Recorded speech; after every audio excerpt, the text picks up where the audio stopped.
Alhamdulillahi Rabbil Alamin. Wassalatu wassalamu ala ashrafil mursalin. Nabiyina wa maulana Muhammadin wa ala alihi wa sahbihi ajma'in. Wa ashhadu an la ilaha illallah wahdahu la syarikalah. Wa ashhadu anna Muhammadan abduhu wa rasuluh. Sallallahu alaihi wa ala alihi wa sahbihi wa sallama tasliman katsira. Thumma amma ba'd. Alhamdulillah, kembali kita melanjutkan pelajaran kita membahas buku tafsir salat. Setelah kita membaca beberapa hukum terkait basmalah, mulai dari apakah basmalah termasuk ayat pertama dalam ayat dari surat Al-Fatihah, dan bagaimana status basmalah di beberapa surat yang lainnya. Berikutnya kita akan membahas tentang seperti apakah tafsir basmalah. Tafsir basmalah, bagi Anda yang memiliki bukunya, silahkan dibuka di halaman 95. Kalimat basmalah terdiri dari 5 kata. Bismillahirrahmanirrahim. Yang pertama adalah ba. Bi yang merupakan huruf jar, artinya dengan. Kemudian ismi, yang artinya adalah nama. Bismi berarti dengan nama. Ahli bahasa berbeda pendapat mengenai asal usul kata ismun. Ulama Basrah mengatakan bahwa kata ini berasal dari kata as-sumu. As-sumu artinya sesuatu yang tinggi. Penyebutan untuk para pejabat yang ada di Saudi, sahibus sumu, orang yang punya jabatan atau petinggi. Karena nama ini yang sering disebut sehingga dia tinggi, dia lebih unggul, maka disebut dengan ismun dari kata as-sumu, karena dia sesuatu yang tinggi yang sering disebut. Sementara menurut ulama Kufah, kata ismun berasal dari kata al-wasmu. Berasal dari kata al-wasmu yang artinya tanda. Kemudian nanti turunannya adalah simah. Allah Subhanahu wa taala mengatakan simahum fi wujuhihim min atharis sujud. Di antara tanda mereka terdapat di muka mereka, di wajah mereka, yaitu min atharis sujud, pengaruh dari sujud, bekas dari sujud. Dan nama berasal dari kata al-wasmu, kaitannya adalah karena nama merupakan penanda. Penanda bagi seseorang atau bagi sosok tertentu, baik yang berakal maupun yang tidak berakal. Sehingga nama tidak hanya berlaku untuk yang berakal saja, juga diberikan kepada yang tidak berakal. Dan itu hal yang ma'ruf di sekitar kita. Kita memberikan nama untuk binatang. Ini ada ikan gupi. Kemudian ada nama-nama benda yang ada di sekitar kita. Ini namanya mikrofon, ini namanya gelas, ini namanya meja, dan seterusnya. Dan bahkan juga untuk wilayah yang luas. Kampung namanya ini, desa namanya ini, kelurahan, kecamatan, dan seterusnya. Sehingga nama tidak hanya berlaku bagi yang berakal, tapi juga berlaku bagi yang tidak berakal. Dan Nabi SAW punya kebiasaan apabila beliau memiliki sesuatu, maka beliau kasih nama. Misalnya pedang dikasih nama. Lalu benda apalagi dikasih nama. Termasuk ketika beliau membeli binatang. Binatang itu dikasih nama. Ada onta Nabi SAW, namanya Al-Qaswa. Beliau juga punya keledai, namanya Tultul. Dan beberapa senjata beliau, kemudian juga ada pakaian beliau yang dikasih nama. Selanjutnya adalah Allah. Kata Allah adalah sang pencipta, alamun alal bari. Itu adalah nama sang pencipta. Nama penguasa alam semesta. tidak boleh diberikan kepada siapapun kecuali Dia, Allah Azza wa Jalla. Sehingga kita tidak boleh menyebut makhluk siapapun dengan nama Allah. Ulama ahli bahasa berbeda pendapat mengenai asal-usul kata Allah. Sebagian berpendapat berasal dari kata aliha ya'lahu yang artinya beribadah. Aliha ya'lahu ilahan artinya adalah ibadah. Sehingga dia disebut sebagai Allah karena dia zat yang diibadahi. Dari kata ilah. Kata Allah itu berasal dari kata al-ilah. Allah. Pertama, ulama ahli bahasa mereka berbeda pendapat apakah Allah itu isim jamid ataukah isim mushtaq. Isim jamid artinya tidak punya asal usul kata sebelumnya. Kita membahas dari sisi kata ya, dari sisi bahasa. Kok Allah punya asal usul gimana itu Pak? Bukan itu pembahasannya. Tapi kata Allah, apakah dia punya asal usul kata sebelumnya ataukah tidak punya asal usul kata sebelumnya? Jadi ada yang mengatakan dia isim jamid. Isim jamid itu berarti tidak punya asal-usul kata sebelumnya. Dalam bahasa Indonesia kita menjumpai seperti itu ya. Ada kata yang dia tidak punya asal-usul kata sebelumnya. Dan ada kata yang punya asal-usul sebelumnya. Contoh, kata yang tidak punya asal-usul sebelumnya. Misalnya kata sungai, nahrun ya. Kata sungai, nahrun. Sungai itu apakah berasal dari kata sung atau ngai atau bagaimana? Tidak ada. Tidak ada ya. Beda dengan kata, misalnya kata bepergian. Oh itu berasal dari kata pergi. Tetangga. Oh itu berasal dari kata tangga. Sehingga ada kata sebelumnya. Nah yang tidak ada asal-usul kata sebelumnya disebut dengan isim jamid. Dan pendapat yang kedua mengatakan bahwasanya kata Allah itu mushtaq. Punya asal-usul kata sebelumnya, mushtaq. Ya. Dan ini cukup banyak dalam bahasa Arab. Misalnya kata kitabun. Kitabun adalah turunan dari kata kataba yang artinya menulis. Atau misalnya apa lagi? Masjidun, turunan dari kata sajada yang artinya sujud. Dan seterusnya. Nah kata Allah itu yang tepat yang mana? Jamid ataukah mushtaq? Ulama bahasa beda pendapat. Nah di sini saya menyebutkan keterangan yang disebutkan dalam tafsir Al-Baghawi bahwa beliau memilih kata Allah itu memiliki asal usul yaitu dari kata aliha. Sehingga kata Allah itu termasuk isim mushtaq. Isim yang punya kata sebelumnya, dia turunan dari kata sebelumnya. Nah, kata sebelumnya itu apa? Kata sebelumnya adalah aliha ya'lahu. Aliha ya'lahu.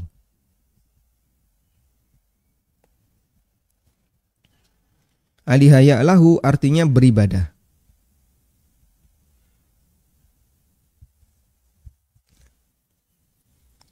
Masdarnya ilah. Ilah. Nah, isim masdar itu bisa bermakna maf'ul. Sehingga masdar bermakna maf'ul adalah ma'luhun. Ma'luhun artinya yang disembah. Yang diibadai. Kata Allah itu berasal dari kata ilahu ini. Ilahun dikasih alif lam. Jadinya al-ilahu. Al-ilahu. Lalu digabungkan, diidghamkan. Jadinya ya, diidghamkan jadinya Allahu. Sehingga menjadilah kata Allah berasal dari kata al-ilahu yang artinya adalah sosok yang diibadai. Sehingga Allah Subhanahu wa taala, kata Allah Subhanahu wa taala artinya adalah sosok yang disembah, sosok yang diibadai. Baik. Menurut Al-Wahidi, ketika mengucapkan bismillah dengan nama Allah, maknanya adalah abda'u bismillah. Aku mulai pekerjaan ini dengan menyebut nama Allah dalam rangka untuk mencari keberkahannya. Sehingga ketika orang mengucapkan bismillah, itu ada kata sebelumnya, ada kalimat sebelumnya. Karena begini, semua huruf jar itu dalam bahasa kita seperti kata depan, ya. Semua kata depan. Kata depan contohnya apa? Di, ke, kemudian di, ke, kepada, di atas, di bawah. Semua kata depan.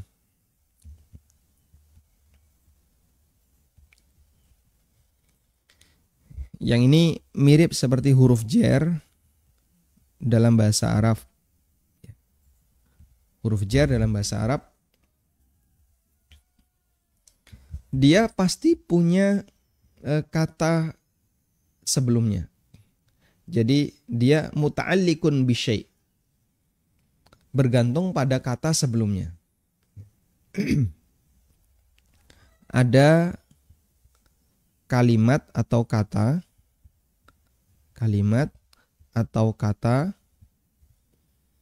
yang menjadi rujukan.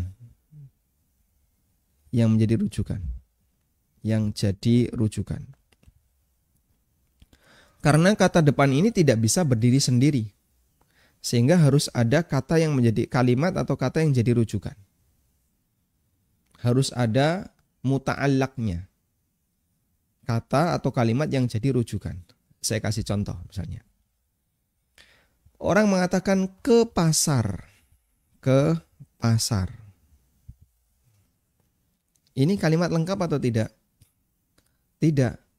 Ke pasar itu pasti ada titik-titik sebelumnya. Nah, titik-titik ini apa? Inilah yang dimaksud dengan kata atau kalimat yang menjadi rujukan. Misalnya, kita kasih titik-titik ini kita kasih kata sebelumnya. Pergi ke pasar. Ya, pergi ke pasar. Sehingga kalau ke pasar apa yang ke pasar? Ngapain ke pasar? Oh, dia pergi ke pasar. Baru lengkap ketika di sini ada tulisannya pergi ke pasar. Misalnya, di meja.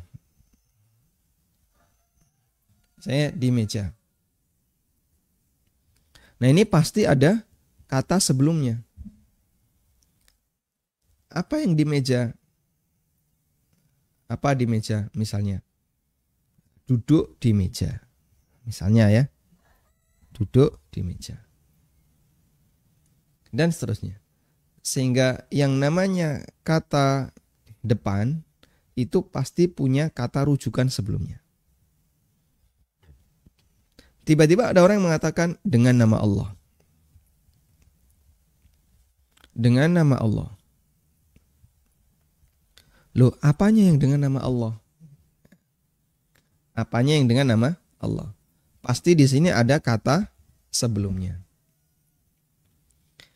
Sehingga karena ini tidak mungkin bisa dipahami sempurna, maka perlu ada kalimat atau kata rujukan. Muta'allaqnya. Nah, muta'allaqnya ini dipahami oleh Al-Wahidi, dipahami oleh Al-Wahidi bahwasanya muta'allaqnya di sini adalah aku memulai dengan nama Allah. Abda'u bismillah. Aku memulai kegiatan ini dengan nama Allah. Aku mulai kegiatan ini dengan nama Allah. Nah, kalau ini yang dijadikan sebagai kalimat rujukan tadi, maka lengkaplah sehingga sempurna kalimatnya. Aku mulai kegiatan ini dengan nama Allah. Kenapa yang diasumsikan adalah kalimat aku mulai kegiatan ini? Jadi titik-titik ini bisa Anda isi dengan kalimat apapun ya. Kita misalnya mau minum, lalu kita mengucapkan Bismillah. Alhamdulillah.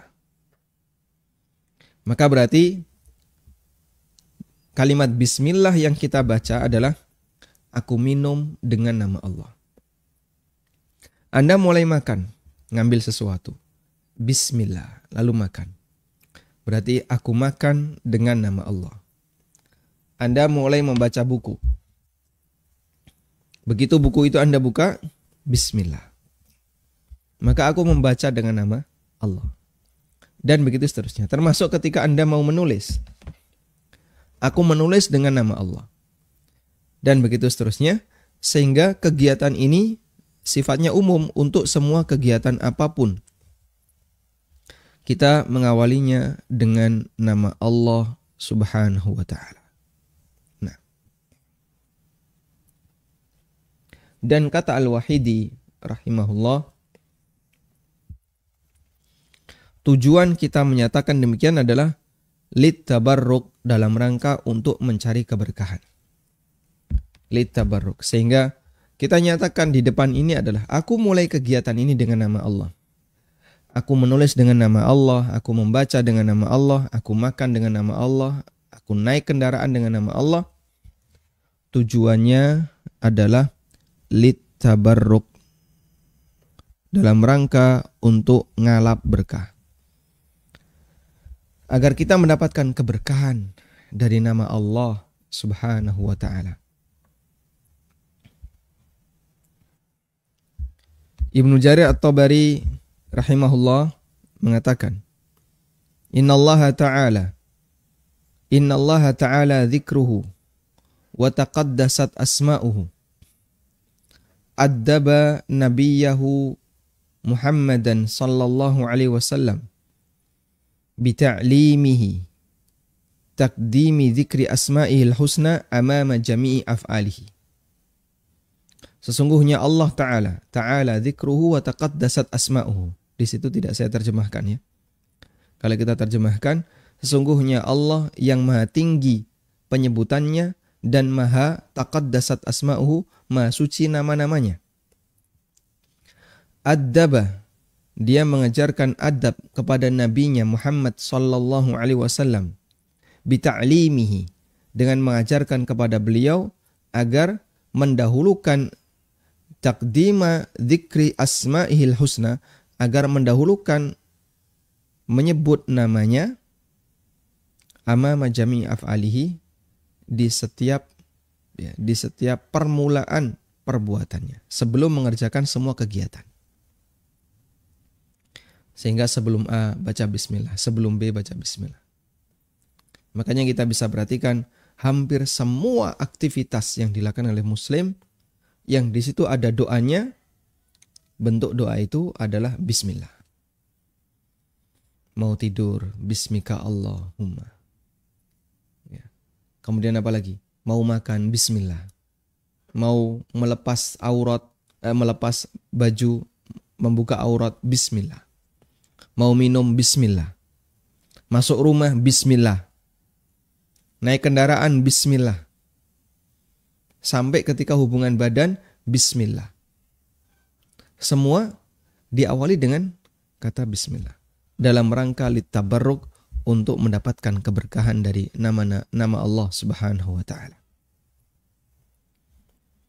Dan itu kebiasaan yang luar biasa ya. Kita rutinkan bismillah, bismillah dalam setiap aktivitas kita. Bahkan termasuk misalnya mau mengambil sesuatu, kita mengucapkan bismillah ngambil. Bismillah, kemudian kita ambil. Walhamdulillahirabbil alamin. Itu dalam rangka untuk bertabarruk, mendapatkan keberkahan dari nama Allah Subhanahu wa taala. Selanjutnya, sifat Ar-Rahmanir Rahim atau nama Ar-Rahmanir Rahim. Ar-Rahman adalah bentuk hiperbol dari kata rahima. Rahima itu fi'il madhi atau kata kerja yang artinya menyayangi. Sehingga makna Ar-Rahman adalah zat yang kasih sayangnya sangat luas. Luasnya kasih sayang Allah meliputi seluruh makhluk, sehingga baik yang mukmin maupun yang kafir semuanya mendapatkan rahmatnya. Karena itu orang kafir mendapatkan kesejahteraan hidup di dunia. Dia dapat misalnya punya harta, bahkan punya banyak fasilitas, harta, dan seterusnya. Dan itu bagian dari pengaruh rahman Allah Subhanahu wa taala. Kemudian kata Ar-Rahim berasal dari kata rahimah juga, yang menunjukkan makna kasih sayang yang sampai kepada objek. Di akhirat kasih sayang Allah hanya akan diberikan kepada hambanya yang beriman. Sementara hamba yang kafir tidak mendapatkan kasih sayang itu. Baik, disinilah kita bisa menjumpai perbedaan antara Ar-Rahman dengan Ar-Rahim dari sisi cakupan umum dan khusus. Ar-Rahman adalah zat yang rahmatnya mencakup semua makhluk. Sementara Ar-Rahim hanya khusus untuk mereka yang dikehendaki oleh Allah Ta'ala. Dan ini semakna dengan penjelasan Ibnu Qayyim bahwa Ar-Rahman itu nama yang menunjukkan sifat Allah, sementara Ar-Rahim nama yang menunjukkan perbuatan Allah. Sifat Allah yang rahmat sangat luas, sementara sifat rahmat yang sampai kepada makhluk, Allah mengasihi para hambanya yang dia kehendaki. Baik, kita bahas itu ya. Menjadi polemik di masyarakat, apa sih perbedaan antara Rahman dengan Rahim? Dan itu termasuk diskusi yang umum terjadi di masyarakat. Apa perbedaan antara Rahman dengan Ar-Rahim? Dan ada khilaf di antara para ulama ahli bahasa ketika mereka menerjemahkan perbedaan antara Rahman dengan Rahim. Baik. Ar-Rahman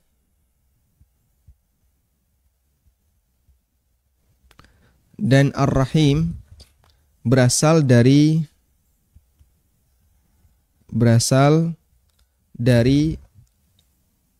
kata yang sama, yaitu berasal dari kata rahimah. Rahimah yang artinya merahmati.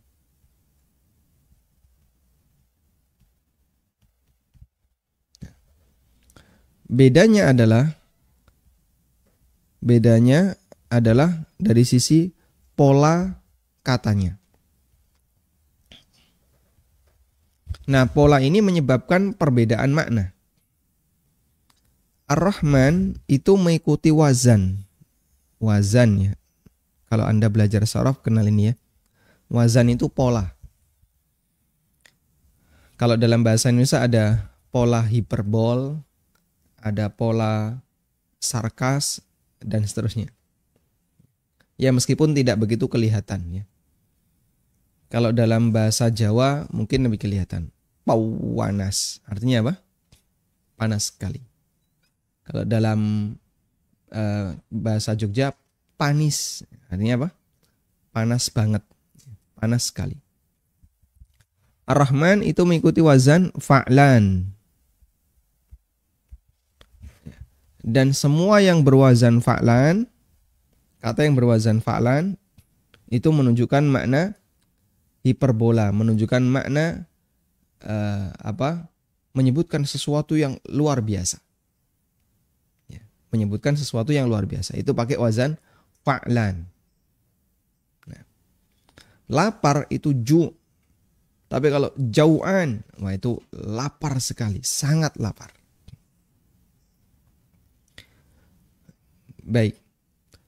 Sementara Rahim, kata Rahim, dia menganut wazan fa'il. menganut wazan fa'il. Wazan fa'il menunjukkan perbuatan yang sampai ke sasaran. Nah, sehingga dari sini para ulama bahasa mengatakan kalau fa'lan itu menunjukkan makna luas,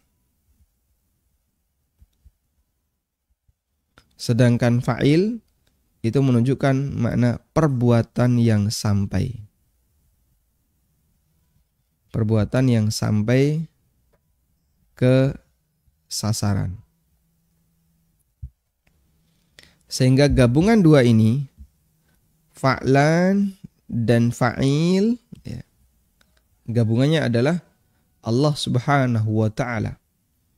Dia zat yang merahmati dan rahmatnya sangat luas. Dan dia zat yang merahmati dan rahmatnya sampai kepada sasaran. Baik. Nah, rahmat Allah itu kan ada dua, Pak. Rahmat Allah ada dua. Rahmat Allah. Ada rahmat Allah yang sampai. Dan sebaliknya ada yang tidak sampai. Yang sampai contohnya apa? Yang bisa dinikmati oleh hamba. Anda bisa menikmati iman. Bapak Ibu bisa menikmati iman? Bisa. Dari mana? Masya Allah, kalau kita sholat kita merasa tenang. Kita puasa kita senang. Kita ibadah kita senang. Itulah kenikmatan iman. Ada yang nggak sampai. Yang nggak sampai gimana? Ya, dia nggak bisa ngapa-ngapain. Dia nggak mendapatkan rahmat dari Allah. Ya, misalnya dia nggak memiliki iman. Dia tenggelam dalam maksiat. Dia tenggelam dalam kedurhakaan. Sehingga rahmat Allah tidak sampai kepadanya.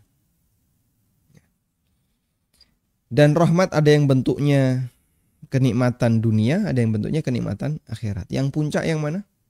Rahmat kenikmatan akhirat. Sehingga orang yang dikasih oleh Allah iman, berarti Allah memberikan rahmat kepadanya dalam bentuk hidayah. Hidayah iman. Rahmat itu sampai kepadanya. Nah, di dunia ada perhitungan di dunia. Rahmat Allah di dunia ada yang sampai kepada makhluk. Dan rahmat Allah di akhirat ada yang sampai, ada yang tidak sampai. Rahmat di dunia yang sampai apa? Misalnya kenikmatan-kenikmatan dunia. Sampai kenikmatan dunia kepada kita. Ada yang enggak punya, ada yang mereka kelaparan dan seterusnya, maka tidak sampai baginya. Di dunia juga bentuknya bisa hidayah. Ada yang sampai kepada makhluknya. Ada yang nggak sampai ke makhluk. Di akhirat, rahmat Allah adalah surga, nikmat. Berupa surga. Yang mendapatkan ini hanya yang mukmin. Ada yang tidak sampai. Yang tidak sampai di dunia apa, Pak? Misalnya orang yang mengalami kelaparan. Orang yang mengalami apalagi misalnya di dunia konflik, di negeri Suriah, dia nggak bisa aman, rahmat tidak sampai kepadanya dalam urusan dunia. Atau orang kafir yang dia nggak dikasih hidayah oleh Allah, sehingga di dunia dia nggak mendapatkan rahmat berupa hidayah. Di akhirat, rahmat tidak sampai itu bentuknya adalah azab neraka. Makanya ketika orang disiksa di neraka, berarti dia tidak dirahmati oleh Allah Subhanahu wa taala. Waliyadzubillah. Dan Allah Subhanahu wa taala mengatakan, "Wa rahmati wasi'at kulla syai." Rahmatku meliputi segala sesuatu. Sehingga baik yang muslim maupun kafir, dua-duanya dikasih rahmat oleh Allah. Rahmat bagi orang kafir adalah rahmat dalam bentuk kenikmatan dunia yang diberikan oleh Allah Subhanahu wa taala kepada mereka. Tayyib. Ibnu Qayyim mengatakan bahasanya Rahman adalah sifat. Dan sifat Allah itu sangat luas rahmatnya. Sedangkan Rahim menunjukkan sifat rahmat sampai kepada makhluk. Allah mengasihi para hambanya sesuai dengan yang dia kehendaki. Selanjutnya, mengapa dua nama ini yang disebutkan dalam basmalah? Bukan nama yang lainnya. Dan Rahman dan Rahim itu kan mirip. Kenapa kok yang disebutkan malah bareng yang mirip? Kenapa enggak yang lain? Bismillahil a'zam akbar misalnya. Bismillahis sami'il alim. Ya. Kok enggak seperti itu? Atau Bismillahi al-azizil hakim. Kenapa yang disebutkan Bismillahi ar-Rahmanir-Rahim? Nah, ada beberapa hikmah yang bisa kita simpulkan. Kenapa yang disebutkan adalah nama Allah Ar-Rahman Ar-Rahim? Pertama, karena semua hamba sangat lemah. Mereka sangat butuh terhadap kasih sayang Allah, baik di dunia dan di akhirat. Sehingga yang disebutkan di situ dalam rangka ngalap berkah adalah nama Allah Ar-Rahman dan Ar-Rahim. Yang kedua, basmalah dibaca untuk mengawali amal hamba. Karena mereka tidak ada daya dan kekuatan dalam melakukan kegiatannya tanpa kasih sayang Allah. Sehingga Allah menyebutnya dengan, kita diajarkan untuk membaca Bismillah. Bismillahirrahmanirrahim. Bahwa saya bisa seperti ini, latar belakangnya adalah karena rahmat dan kasih sayang Allah Subhanahu wa ta'ala. Hikmah yang ketiga, untuk mengingatkan kepada hamba bahwa Allah, zat yang mereka sembah, adalah zat yang maha kasih sayang kepada hambanya. Sehingga dengan demikian akan semakin memperbesar rasa cinta hamba kepada Allah Subhanahu wa ta'ala. Karena zat yang dia sembah adalah zat yang maha rahman, maha rahim, zat yang maha pengasih dan penyayang. Sehingga ada harapan. Kalau saya menyembah Allah, nanti saya akan dikasih rahmat Allah yang lebih banyak lagi. Dalam hadis dari Abu Hurairah radhiyallahu anhu, Nabi SAW bersabda, Inna Allah lamma qadal khalqa kataba indahu fawqa arshihi inna rahmati sabaqat ghadabi. Sesungguhnya Allah seusai menciptakan makhluk, kataba indahu fawqa arsy, maka dia menulis di sisinya di atas arsy. Allah tulis di sisinya di atas arsy, inna rahmati sabaqat ghadabi. Sesungguhnya rahmatku mendahului murkaku. Maka Allah Subhanahu wa ta'ala tawarkan kasih sayang untuk para hambanya. Dan ketika mereka sudah tidak ada harapan untuk mau mendapatkan kasih sayang itu, barulah Allah Subhanahu wa ta'ala memurkainya. Betapa orang-orang kafir, mereka sudah diberi waktu oleh Allah dan diberi peringatan oleh Allah sebagai bentuk kasih sayang darinya, agar mereka mau bertobat dan kembali kepada Allah Subhanahu wa ta'ala. Artinya begini jamaah, kita ya, ketika melakukan sebuah kesalahan kepada makhluk, rata-rata nggak ada ampun, ya langsung tilang, gitu ya, rata-rata demikian, nggak ada ampun. Bapak melanggar ini ditilang, Pak, ini baru pertama kali saya melanggar ini, mohon Pak dimaafkan. Jarang kan kita jumpai, ya sudah kali ini saya maafkan, besok lagi kalau kamu melanggar tilang. Padahal dia sudah tahu, dia memang sudah tahu ini dia melanggar kesalahan. Itu yang terjadi di antara manusia.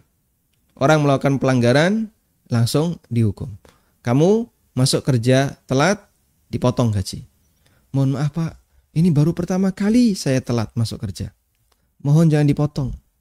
Oh enggak bisa, ini sudah menjadi aturan dan sudah kita sosialisasikan ke seluruh karyawan.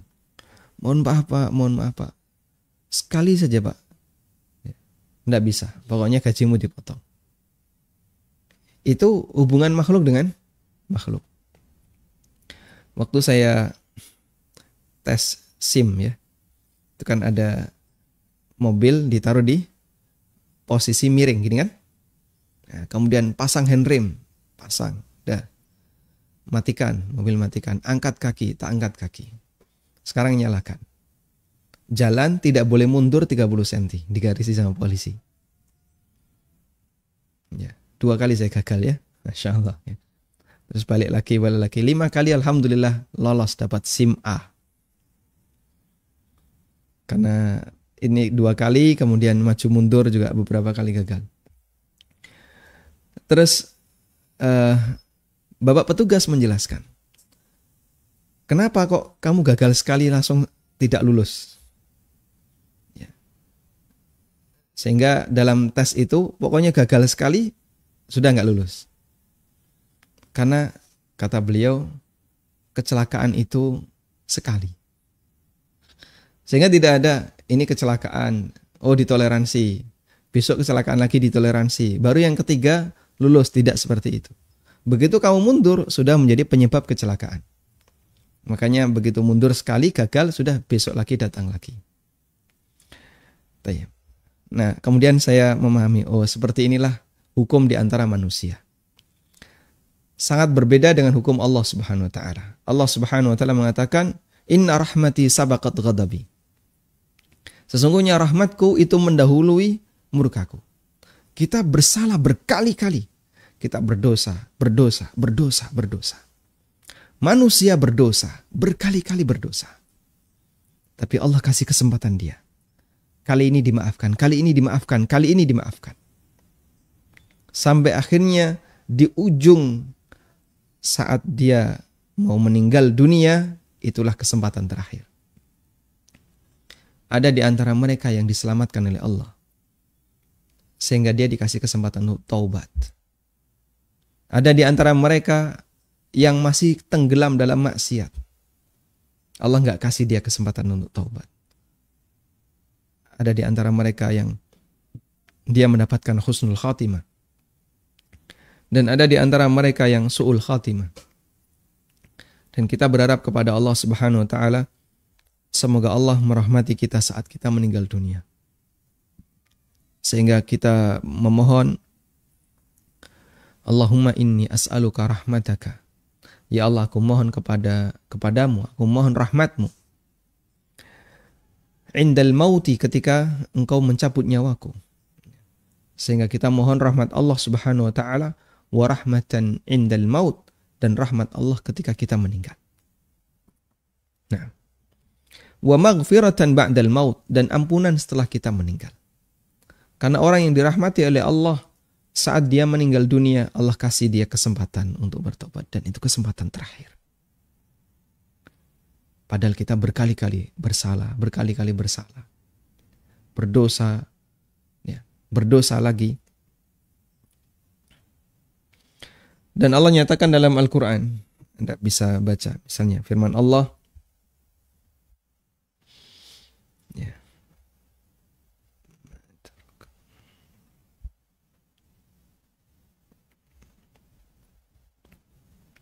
Allah berfirman di surat An-Nahl, "Walau yu'akhidhullahu an-nasa bizulmihim ma taraka 'alaiha min dabbah." Ada di surat An-Nahl ayat 61. Walau yu'akhidhullahu an-nasa bizulmihim, andaikan Allah menghukum manusia dari setiap perbuatan zalim yang mereka kerjakan, sehingga dosa satu, hukuman satu. Ya, seperti kayak pelanggaran di tengah aturan manusia. Ya, pelanggaran lalu lintas satu, langsung tilang, nggak ada ampun. Pak, minta maaf, tilang. Misalnya ya. Atau pelanggaran apa lagi? Di kantor, kamu telat, potong gaji. Atau pelanggaran apa lagi? Langsung dimarahi. Sehingga nggak ada ampun sama sekali. Andaikan prinsip itu yang dipakai, sehingga setiap orang melakukan perbuatan maksiat langsung dihukum oleh Allah, ma taraka 'alaiha min dabbah, maka tidak akan ada lagi makhluk yang tersisa untuk bisa hidup di muka bumi ini. Walaki yuakhiruhum ila ajalim musamma. Namun Allah berikan penundaan bagi mereka ila ajalim musamma, sampai batas waktu tertentu. Dan ini juga Allah sebutkan di ayat yang lain, di surat Fatir ayat 45. Allah mengatakan, walau yu'akhidullahu an-nasa bima kasabu ma taraka 'ala dhahriha min dabbah walaki yu'akhiruhum ila ajalin musamma. Andaikan Allah menghukum manusia disebabkan karena kesalahan yang mereka perbuat, satu kesalahan satu hukuman, satu kesalahan satu hukuman, maka nggak ada makhluk yang bisa bertahan tinggal di muka bumi ini. Saking banyaknya azab. Sampai kata Ibnu Mas'ud radhiyallahu anhu, hampir saja semut yang ada di dalam rumahnya itu mendapatkan hukuman disebabkan karena dosa manusia. Walaki yu'akhiruhum ila ajalin musamma. Namun Allah akhirkan hukuman itu sampai batas waktu tertentu. Nah, Allah kasih kesempatan bagi kita dengan dosa-dosa kita yang banyak, agar kita mau bertaubat, karena rahmat Allah Subhanahu wa taala mendahului murkanya. Inna rahmati sabaqat ghadabi. Sesungguhnya rahmatku, kata Allah Ta'ala, mendahului murkaku. Dan kita memohon kepada Allah Subhanahu wa Ta'ala, semoga Allah memberikan limpahan rahmat bagi kita, baik ketika kita dalam kondisi sehat walafiat, ketika kita sakit, dan saat ajal menjemput kita. Wallahu a'lam. Semoga bermanfaat. Wassallallahu ala nabiyyina Muhammadin wa ala alihi wa sahbihi wasallam. Wa akhiru da'wana anilhamdulillahi rabbil alamin. Donasi pembangunan Madinah Islamic Primary School Unit Kerajaan, Yayasan Amal Abadi Indonesia yang dibina oleh Ustadz Aminur Bait, STBA Hafizahullah, saat ini tengah membangun gedung sekolah dasar Tahfizul Quran Madinah Islamic Primary School atau STTQ MIPS Unit Kerajaan. Gedung ini dibangun di atas tanah seluas 646 meter persegi. Perkiraan biaya untuk pembangunan tahap pertama mencapai 2,6 miliar rupiah. Salurkan donasi Anda untuk pembangunan STTQ MIPS melalui rekening atas nama Yayasan Amal Abadi Indonesia, Bank Mandiri Syariah di nomor rekening 7441049999. Konfirmasi dan info donasi hubungi 082 12345 7441. Jazakumullahu khairan. من ذا الذي يقرض الله قرضا حسنا فيضاعفه له وله أجر كريم. Walhamdulillahirabbil alamin. Selanjutnya kami persilahkan bagi Anda yang mau bergabung. Halo, Assalamualaikum Ustaz. Waalaikumsalam warahmatullahi. Ustaz, saya ingin bertanya di luar tema. Afwan Ustaz. Kemarin saya membaca postingan tentang larangan berpuasa setelah melewati pertengahan Sya'ban. bulan Sya'ban Ustaz. Nah, ini yang ingin saya tanyakan. Saya ini untuk puasa sunnahnya sendiri bolong-bolong Ustaz.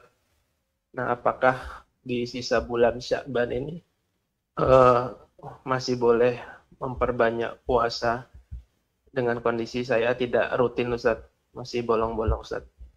Mohon penjelasannya Ustaz. Jazakumullah khairan. Wa jazakumullah khairan.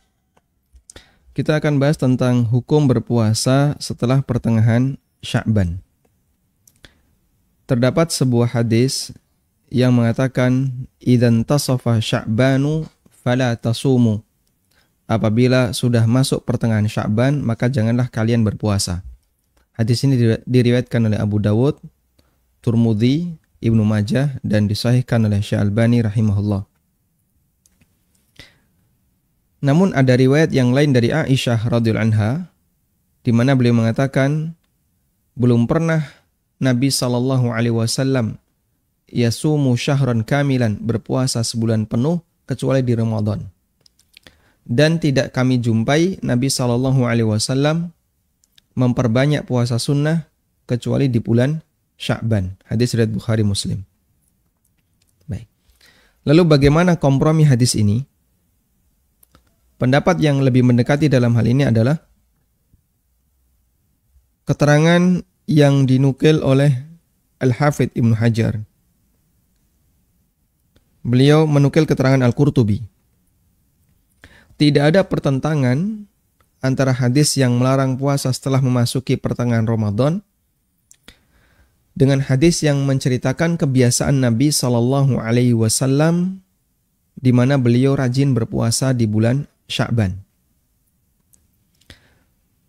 Ada jamak atau kompromi yang mungkin untuk dilakukan adalah dengan memahami bahwa hadis larangan puasa itu berlaku untuk mereka yang tidak punya kebiasaan puasa sunnah.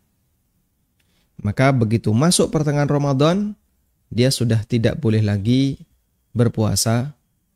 Ketika sudah masuk pertengahan Sya'ban, maka dia tidak boleh lagi puasa sunnah. Namun bagi orang yang sudah memiliki kebiasaan puasa sunnah sebelumnya, maka dia boleh melanjutkan puasanya, melanjutkan kebiasaannya. Dan ada hadis yang semisal di mana Nabi SAW menyebutkan, apa yang tadi saya bacakan, saya kutip dari konsultasisyariah.com ya. Ada hadis yang menyebutkan di mana Nabi SAW mengatakan, La tuqaddimu Ramadan bisawmi yaumin aw yaumaini. Janganlah kalian mendahului Ramadan dengan puasa sehari atau 2 hari sebelumnya. Illa man kana yasumu saumahu falyasum. Kecuali orang yang sudah punya kebiasaan puasa sunnah sebelumnya, maka silahkan dilanjutkan. Sehingga beliau melarang jangan berpuasa sehari atau 2 hari sebelum Ramadan. Misalnya begini. Ini adalah bulan Sya'ban. Lalu ini batas, ini Ramadan. Ini tanggal 1 Ramadan. Di sini 30 anggaplah. 30 Sya'ban, ini 29. Berpuasa sehari atau 2 hari sebelumnya berarti berpuasa di tanggal, kalau tidak 29, 30 Ramadan. Nabi SAW melarang seperti ini. Beliau SAW melarang kecuali bagi orang yang punya kebiasaan puasa. Kebiasaan puasanya gimana? Misalnya, tepat di tanggal 30 ini adalah hari Senin. Sehingga tanggal 1 Ramadan ini Selasa. Tepat seperti itu. Nah, orang yang punya kebiasaan puasa Senin Kemis, boleh nggak dia berpuasa di hari Senin ini tanggal 30? Boleh. Karena dia punya kebiasaan puasa di hari Senin. Tapi kalau dia nggak punya kebiasaan puasa di hari Senin, nggak boleh. Sehingga yang boleh berpuasa di hari Senin tanggal 30 sehari sebelum Ramadan hanya yang punya kebiasaan puasa sebelumnya. Maka kini bisa kita bawa pada batasan yang diberikan Nabi SAW. Kalau sudah masuk pertengahan Sya'ban di sini ya, tidak boleh berpuasa. Ini bagi mereka yang tidak punya kebiasaan puasa sunnah. Baik, yang dibolehkan untuk tetap berpuasa. Yang dibolehkan untuk tetap berpuasa adalah satu, yang mau puasa qadha. Untuk yang puasa qadha bebas. Bahkan sampai di tanggal 30 Sya'ban boleh. Dengan praktek yang dilakukan oleh Aisyah radhiyallahu anha. Kuntu alayya min saumi Ramadana fala astatiu an aqdiyahu illa fi Sya'ban. Dulu saya punya utang puasa Ramadan dan aku tidak mampu untuk mengqadhanya kecuali di bulan Sya'ban.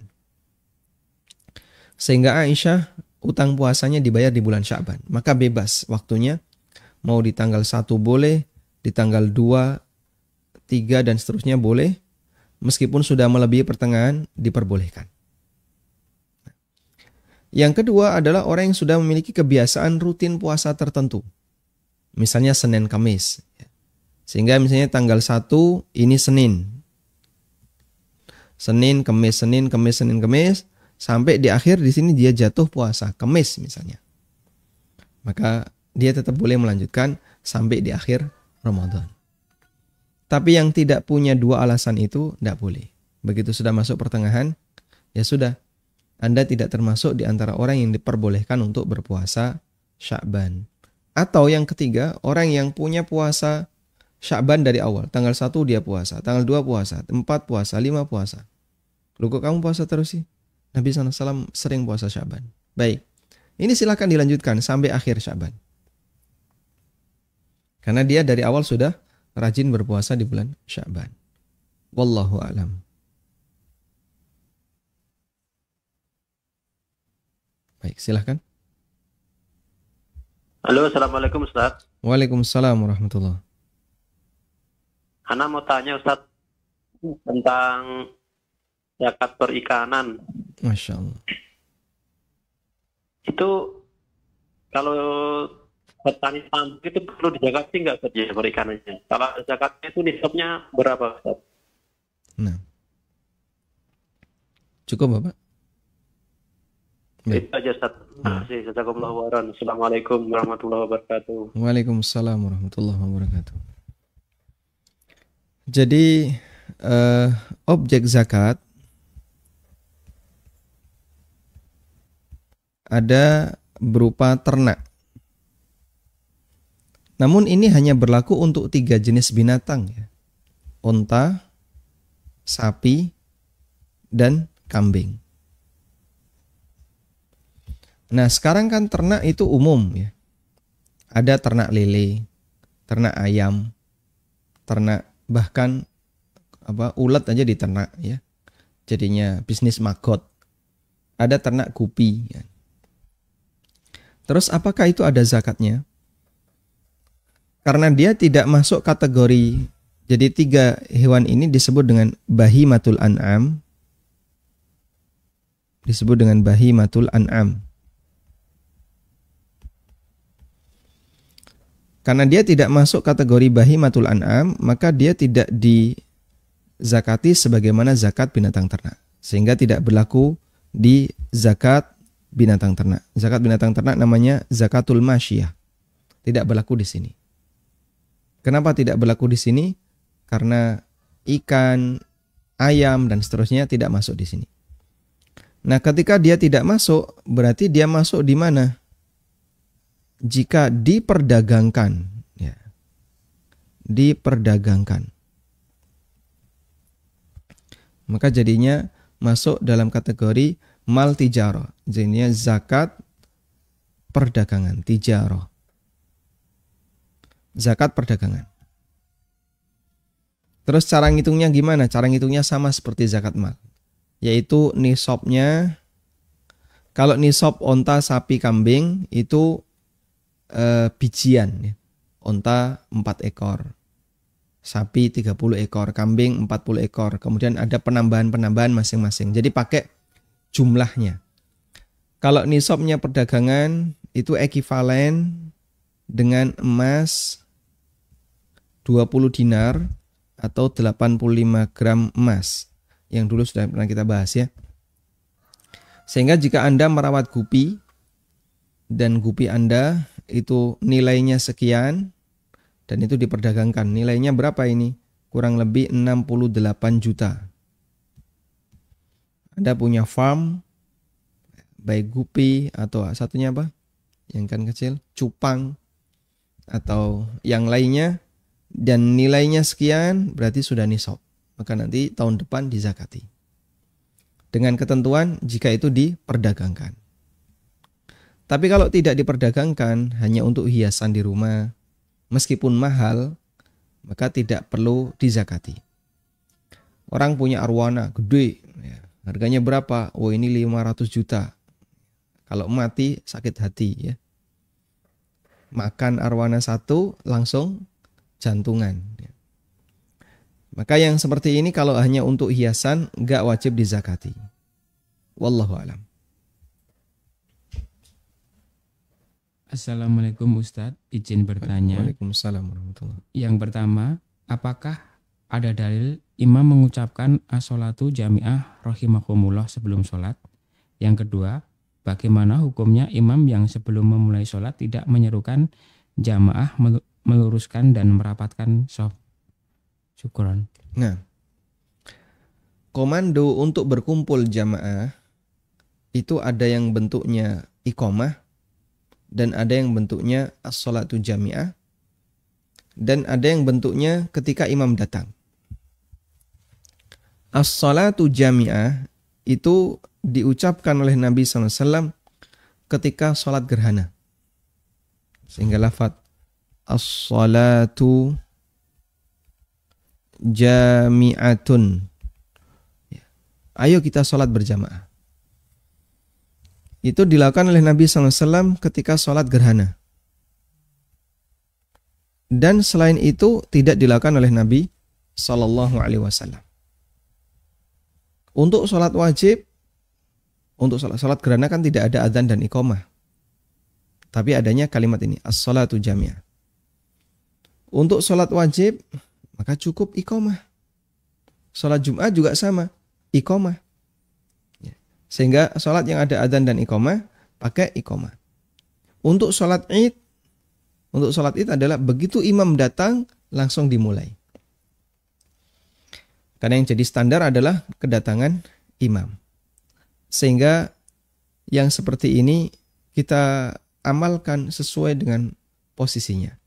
Nabi SAW mengamalkan ini di sini, beliau mengamalkan ini di sini. Maka kita amalkan sesuai dengan posisinya. Jangan kita ucapkan as-sholatu jami'ah untuk sholat wajib. Apa fungsinya iqamah? Qad qamatis shalah, qad qamatis shalah. Terus masih ditambahi dengan ini. Fungsi iqamah apa? Terus yang dilakukan oleh Nabi SAW ketika sholat jamaah apa? Yang beliau lakukan adalah beliau merapikan barisan. Ya. Beliau minta makmum untuk rapatkan, luruskan, hadzu bainal manakibi wal aqdam, luruskan antara pundak dengan kaki. Nabi SAW juga mengingatkan, kenapa kalian tidak bersaf sebagaimana safnya para malaikat di hadapan Allah. Mereka itu rapi, lurus, ya, lurus, rapi. Sehingga kita diperintahkan untuk meluruskan saf dan imam diperintahkan untuk melakukan itu. Dan gunakan bahasa yang bisa dipahami oleh makmum. Kalau makmumnya nggak ngerti, ya, sawu sufufakum fa inna tasfiyatas saffi min iqamatis shalah. Kalimat itu berdasarkan dalil. Cuma makmumnya nggak ngerti. Sawu itu apa? Sawu sufufakum. Arab sholat kok golek sawu. Akhirnya makmumnya safnya tetap belepotan, maju mundur nggak karuan. Kadang gini ya, dalam satu saf itu kan aneh ya. Ada satu saf, ini ada banyak makmum. Ada yang serong dikit. Nah, ini serong. Yang ini nggak serong. Yang ini serong. Nah, yang ini nggak serong kan. Ya. Katanya ini kan kita serong 21 derajat. Akhirnya malah nggak karuan. Dan saya sering menjumpai seperti itu. Lurus, ini tiba-tiba serong dikit. Ada yang serong gitu. Gak seragam. Belum lagi masalah sajadah. Ada yang panjang, ada yang pendek. Dimensinya berbeda. Akhirnya maju mundur, gak karuan. Dan itu bisa menyebabkan sholat jamaahnya, nilai keutamaannya menjadi berkurang. Wallahu a'lam.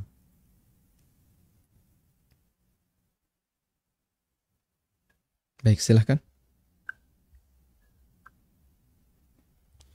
Silahkan. Nah. Halo. Silahkan, Anda sudah terhubung. Oh ya. Assalamualaikum. Waalaikumsalam warahmatullahi wabarakatuh. Pertama, izin bertanya Ustaz. Halo. Silahkan. Ustaz, saya mau tanya. Kalau misalnya kita setiap sholat itu di awal itu baca isti'adzah nggak ya? Yang pertama. Di awal sholat. Maksudnya sebelum takbiratul ihram. Ya. Baik. Terus satu lagi, kalau misalnya setelah maksudnya pas kita mau salam itu kan ada doa tuh. Kita boleh nggak ada doanya lebih dari satu? Salam ada doa sebelum salam. Doa sebelum salam. Baik. Gitu aja, Ustaz. Baik. Makasih, Ustaz. Nah, untuk yang pertama terkait bacaan ta'awud sebelum, ya, bacaan ta'awud sebelum takbiratul ihram ada di buku saya di pembahasan tentang apakah ada bacaan sebelum takbiratul ihram, ya. Dan jawabannya adalah tidak ada bacaan apapun. Sehingga tidak ada bacaan baik bismillah atau a'udzubillah atau surat Al-Ikhlas atau surat An-Nas atau surat Al-Falaq, tidak ada. Tidak ada bacaan apapun sebelum salat. Ada di halaman 46 ya. Bacaan sebelum salat. Ya. Di situ saya sebutkan beberapa keterangan ulama yang menegaskan bahwasanya Nabi SAW ketika mengawali salat beliau langsung mengucapkan Allahu Akbar dan tidak ada bacaan yang lainnya. Lajnah Daimah mengatakan la na'lamu du'aan masyru'an ba'dal iqamati wa qabla takbiratul ihram. Tidak kami ketahui adanya doa yang disyariatkan setelah iqamah dan sebelum takbiratul ihram. Ya.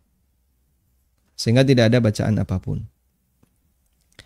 Kemudian yang kedua mengenai doa sebelum salam, di buku ini juga saya sebutkan dan itu dianjurkan untuk kita perbanyak. Anda bisa baca doa apapun sebelum salam. Silahkan diperbanyak. Nah, ini saya teringat yang kemarin ya. Sempat saya mencari-cari tentang kapan seseorang bisa mendapatkan 1 rakaat bersama imam. Ternyata ada di halaman 53 ya. Cara takbir mengejar ruku'. Ibnu Umar radhiyallahu anhu mengatakan man adrakal imama raki'an faraka'a qabla ayyarfa'al imam faraka'a qabla ayyarfa'al imam ra'sahu faqad adraka tilka raka'ah. Mau masbuk yang menjumpai imam sedang ruku' lalu dia ruku' sebelum imam bangkit i'tidal, maka dia mendapatkan 1 rakaat bersama imam. Sehingga ini yang menguatkan dalil bahwa ketika makmum mendapatkan rukuknya imam maka dia disebut telah mendapatkan apa? 1 rakaat bersama imam. Wallahu a'lam. Baik, silahkan. Halo, assalamualaikum warahmatullahi wabarakatuh. Waalaikumsalam warahmatullahi wabarakatuh. Mau nanya gini Ustadz, misalnya kita lagi sholat di masjid, kan sholat sunnah, terus azan berkumandang. Apakah kita tetap terus melaksanakan sholat itu atau kita berhentikan dulu? Karena saya pernah lihat di salah satu masjid ada ibu-ibu tuh sholat, terus azan, dia berhenti sholatnya, mendengar azan, terus dia ngulang lagi sholatnya. Apakah seperti itu? Ini sholat sunnahnya, sholat sunnah kayak qobliyah, tahiyatul masjid atau tahiyatul masjid, Ustaz. Di rumah atau di masjid? Di masjid, Ustaz. Nah, jadi saya lihat seorang ibu tuh lagi sholat, tapi pas azan beliau memberhentikan sholatnya. Terus setelah azan beliau ngulangin lagi sholatnya. Tapi saya nggak tahu apa sholat tahiyatul masjid atau qobliyah yang setelah azan itu. Baik. Nah, apakah sebaiknya kita berhentikan sholat atau bagaimana?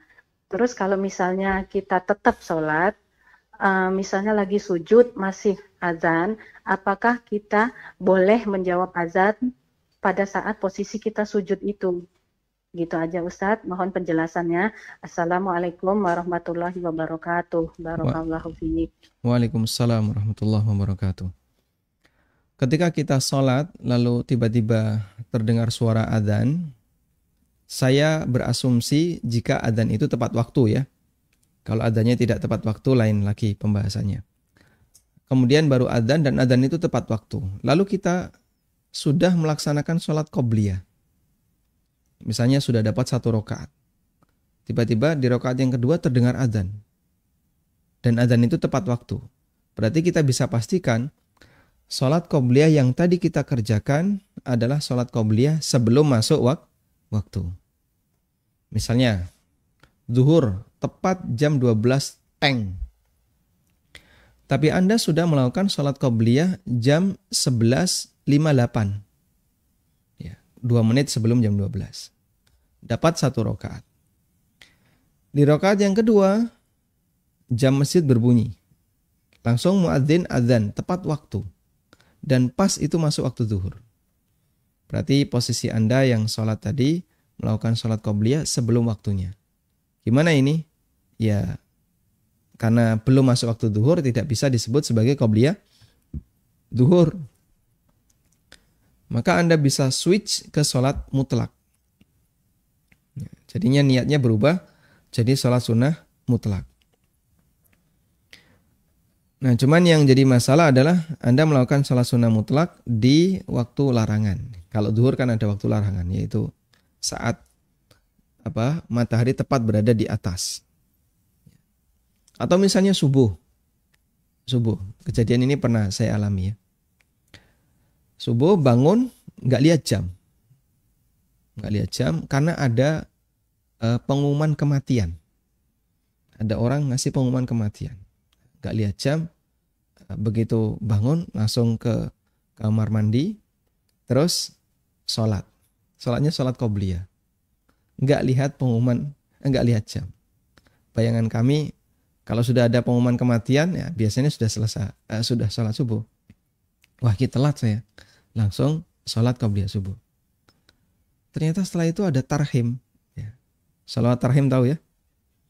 Ya, assalatu wassalamu alaihi. Duh, kok baru tarhim? Lihat jam. Wow, ternyata belum masuk waktu subuh. Langsung switch. Jadi sholat sunnah mutlak. Sehingga qobliyah subuhnya batal. Switch jadi sholat sunnah mutlak. Baik. Yang kedua, jika sholatnya adalah sholat tahiyatul masjid, kemudian terdengar adzan, maka tidak perlu dibatalkan. Lanjutkan saja. Karena adzan itu bukan pembatal sholat. Sehingga orang yang sudah sholat sunnah, tahiyatul masjid, kemudian terdengar adzan, maka sholatnya silakan dilanjutkan dan tidak perlu membatalkan sholat. Nah, yang ketiga, bolehkah menjawab adzan di tengah sholat? Ada keterangan yang disampaikan oleh Syekhul Islam, beliau membolehkan. Jadi sholat sambil menjawab adzan. Tapi kata Ibnu Utsaimin, beliau kasih komentar, wa fi nafsi syai'. Saya kayaknya kok belum bisa menerima penjelasan ini dengan baik. Sehingga nampaknya ada khilaf di antara para ulama. Namun yang mungkin lebih hati-hati, Anda selesaikan saja sholatnya, ya. Kemudian nanti selesai sholat baru menjawab adzan jika masih ada waktu adzan yang lain, masih ada suara adzan yang lain. Wallahu a'lam, demikian yang bisa kita sampaikan. Semoga bermanfaat. Wassallallahu ala nabiyyina Muhammadin wa ala alihi wa sahbihi wasallam. Wassalamualaikum warahmatullahi wabarakatuh.